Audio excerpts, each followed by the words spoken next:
And I really want to be clear here because it's easy to pitch and talk about subject to, but in reality, putting it into practice and doing it the right way does matter. So if you do want to wholesale this, do you trust the buyer? If it's a crappy sub 2 deal, should you even be wholesaling? Welcome to the Collecting Keys Friday Focus. Hey there, welcome back to another episode of the Collecting Keys Friday Focus. You've got me, Dan Austin, as your host today. And I always say this, but I really do mean it. If you have anything you want us to talk about on any of our episodes, but in particular like a Friday Focus, if there's a topic you want us to do a deep dive on or pull the thread on a little bit more, explain more, hit me up in the DMs. Best place to get me is at InvestorManDan on Instagram. Or if you just simply like the content or don't like the content, love the feedback. We're always looking for ways to improve because, the show is for our listeners. And so we want to serve up what you want to hear, not just what we want to talk about. Otherwise, we'll just sit in an echo chamber and talk about what we like, and it'll just be the exact same thing over and over again. Not great for our listeners. So anyhow, today I want to talk about the ethics around creative finance. A couple weeks ago, I talked about a seller financing deal that Mike and I got under contract and talked about doing like a seller wrap on the back end to sell it or some other exit strategies you can use on a seller finance deal. I didn't touch on subject to, which I will talk about quite a bit today because I think there's a lot of ethical concerns around that. And really, the reason why I want to talk about ethics is because there's a lot of gurus out there pitching how great sub 2 is, how great creative finance is, and they are great tools, don't get me wrong, but they don't talk about the small details around ethics. In particular, ensuring that the seller knows exactly what they're getting into, and if you choose to wholesale the deal, are you properly qualifying a new buyer? And should you even be wholesaling these types of deals?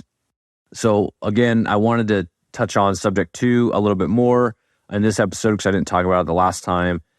And before I do that, I'll just do a quick explanation for those of you that maybe don't know what subject 2 or sub 2 is, or maybe just haven't heard an explanation of it that actually clicked, because I know sometimes it can be a tough topic for people to understand.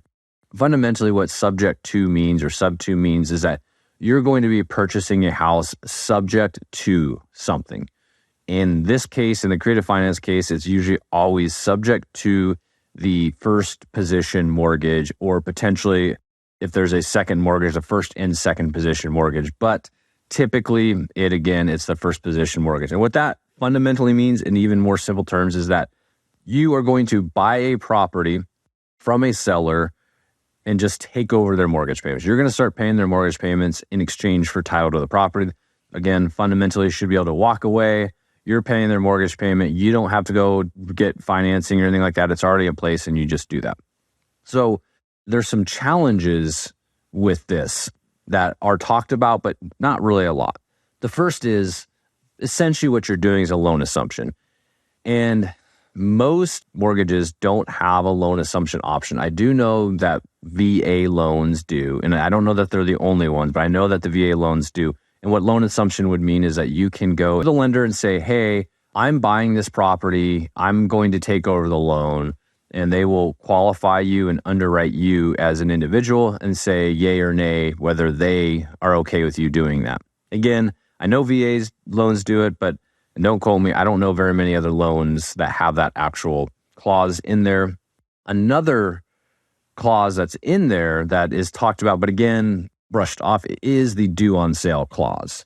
What that means is essentially if the home is sold or somebody changes title, the name of the owner is changed, the bank or the mortgage holder has the ability to call that loan immediately due. So due on sale. And that protects the mortgage holder, because if you sell the property, they no longer have the asset backing their money, right? So you could sell the property, take the $100,000 loan and go do whatever the hell you want with it, spend it, whatever. Sure, you might still be personally guaranteed, but the house no longer is there for the bank to actually use as collateral because they can't foreclose on you and take it. So the reason why I bring these two up, the loan assumption and the due on sale clause, is because 99.999% of the time, in fact, I don't know if I've ever heard any guru say this, but nobody's pitching for the seller or the buyer to go to the mortgage holder and say, hey, by the way, just so you know, Bobby over here is going to take my loan over and start making payments. They're going to assume it.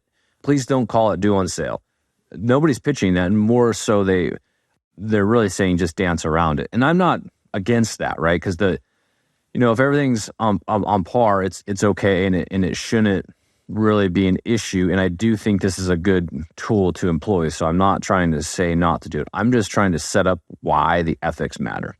So knowing those two things, when you go into a conversation with a seller, the first ethical point really is the seller actually aware of their responsibilities? So most times it's pitched like, hey, I'm going to take over your loan. You can walk away. No worries. That's not the case, because in a subject to deal, the seller is actually still responsible because their name is still personally guaranteeing that loan. And a lot of gurus also pitch, don't ever put debt in your name. Don't ever take on that obligation. What they're saying there is let that seller maintain that obligation and you just get the property without actually being responsible.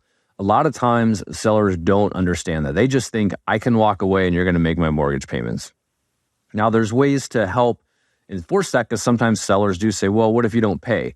So one thing that we always recommend is, setting up a third-party escrow company and having a whole process for payments and late fees and everything on top of what the actual mortgage processor has. So you're setting up a third party that's going to make the payments, that's going to send you a late fee notice, that's going to send the seller notice that you haven't paid and make them aware, right? So that's one way to help kind of put some rigidity around this.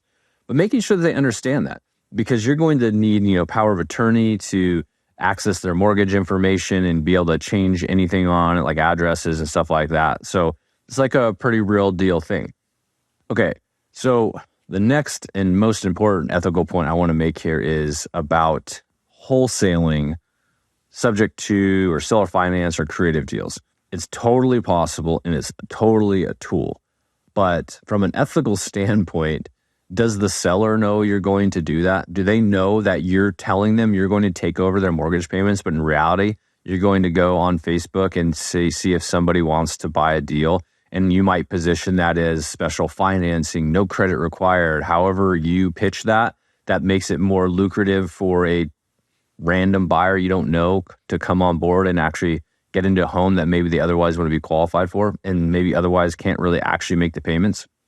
Because what's going to happen if you don't get the right buyer is they stop making payments, and you're no longer in the deal, right? Because you have wholesaled it for a fee.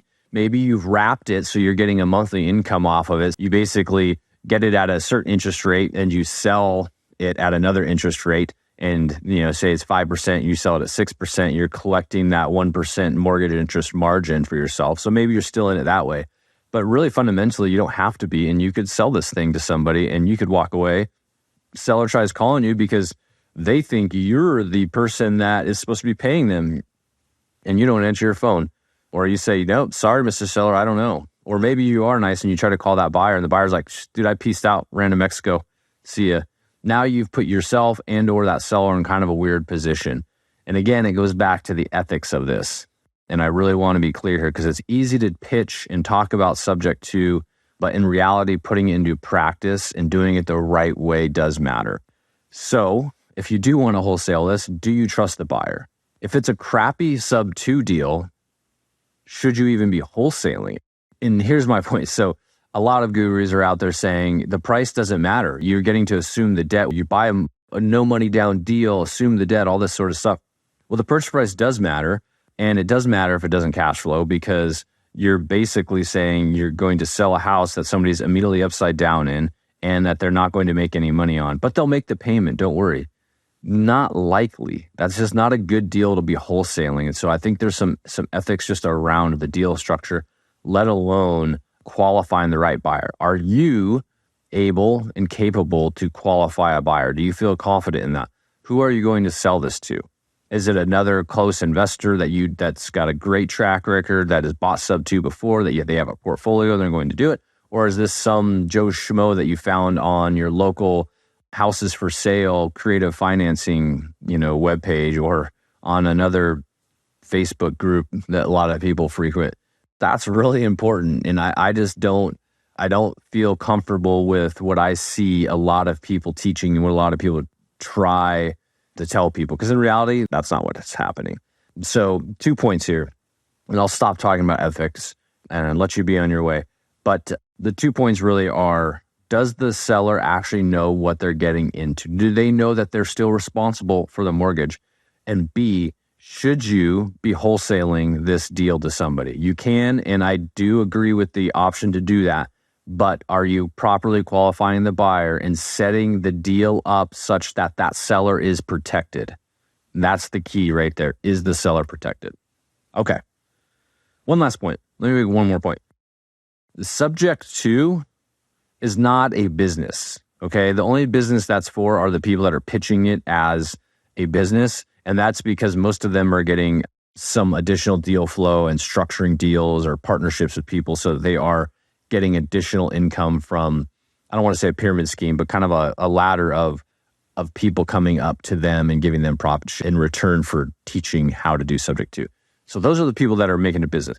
If your whole business, your whole off-market real estate business is all about no money down subject tos and seller financing, you can't build a business because you're not going to get enough deals. There's not enough sellers out there that you can pitch to and get to understand this type of deal or that agree to doing this type of deal. This is a tool in your toolbox. You should be able to employ subject to sparingly when the opportunity presents itself, as if you do it ethically. Same thing with seller financing, same thing with seller wraps. This whole creative structured business is just a tool, because cash offers still work. And those are, in my opinion, the best way to do it. It's just like how Mike and I pitch like marketing. You know, you've got SMS marketing, you have cold calling, you have direct mail, you have online, TV, radio, all that stuff. Not one of those is likely going to be the only one you should do, except I'd argue direct mail, you could just do that one. They're all just kind of a tool in your toolkit. Same thing with creative finance. So don't think that you can build an entire business on this. It's quite frankly bullshit. Anyhow, I will stop my rant there. I hope that this hits at home and just adds a little bit of flavor to the whole creative finance realm. If you are questioning it, you should, because there are some ethical dilemmas with it, and there are ways around it, and there are ways to ensure you're doing it ethically. You just need to take a little bit of time to think about it and do the right thing. All right. Catch you all later. Thank you. If you like this, again, hit me up. If you hated it, hit me up. Instagram at InvestorManDan.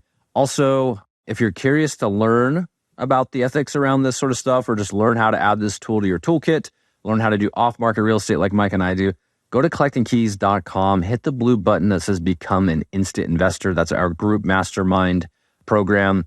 It's a great program. We got lots of people. Actually, we're going to be doing some case studies of the individuals in that program for these Friday episodes coming up. So wait for some of that. It's going to be super cool to really showcase some of the awesome deals that our group's doing. So anyhow, have a great weekend, and I will see you next time.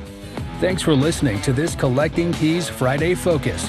Be sure to subscribe wherever you listen to your podcasts.